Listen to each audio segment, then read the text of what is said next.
Here is the scenario. A candidate for a municipal works role has a past conviction. The agency receives federal funding and operates under fair chance hiring laws. The role must be filled urgently. Which approach is best? Option A. Conduct an individualized assessment comparing the specific conviction to the job duties before taking adverse action. Option B. Rescind the conditional offer immediately to ensure compliance with federal contractor safety guidelines. Option C. Pause the hiring process and request a formal waiver from the federal funding agency. Option D. Hire the candidate on a strict probationary status while the legal department reviews. Pause here if you need to think. Ready? Urgency is a scenario detail designed to tempt you toward speed. It does not change the law. The correct answer is option A. It is required by EEOC enforcement guidance and reinforced by every major fair chance hiring law in the country. The legal anchor is the 2012 EEOC enforcement guidance on arrest and conviction records under Title VII.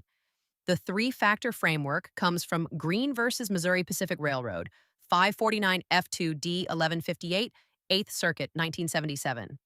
The green factors have been the foundation of criminal history employment analysis for nearly 50 years. The test you apply is this. Is this exclusion job-related and consistent with business necessity for this candidate in this role? Factor 1. The nature and gravity of the offense. Factor 2. The time elapsed since the offense or completion of sentence. Factor 3. The nature of the job duties sought. Not the title, the actual duties.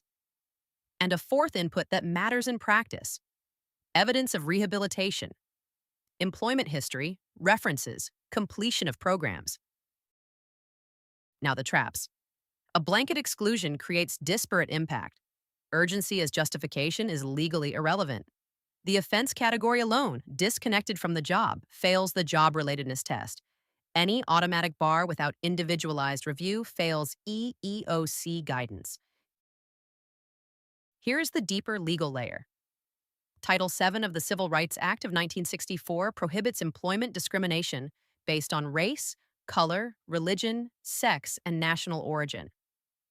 Criminal history exclusions do not name a protected class, but they operate on one indirectly. Conviction rates fall disproportionately on certain racial groups, which means a blanket exclusion creates disparate impact liability under Title VII unless the exclusion is job-related and consistent with business necessity. That is the blanket exclusion trap. It is fast, it feels safe, it loses in court.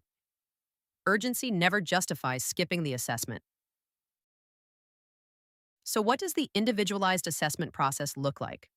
First, notify the candidate in writing with a copy of the background report and the specific tentative exclusion reason.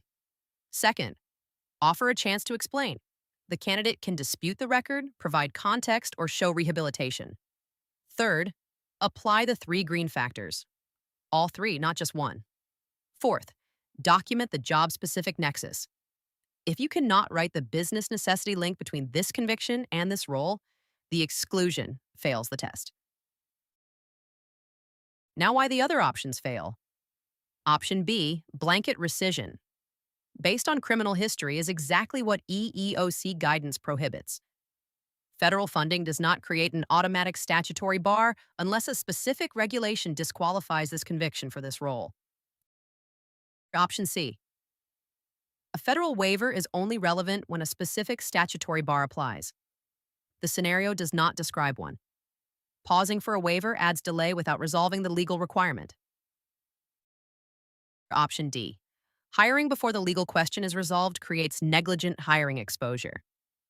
The individualized assessment must be completed before the hire is finalized, not during an already running probationary period. Want to pass SHRM-CP the first time? Prep Solution gives you 1,500 plus practice questions, 3 full mock exams, the SJI Strategy Masterclass, and a study calendar that adapts to your pace. 6 months for $179.99 or a full year for $249.99.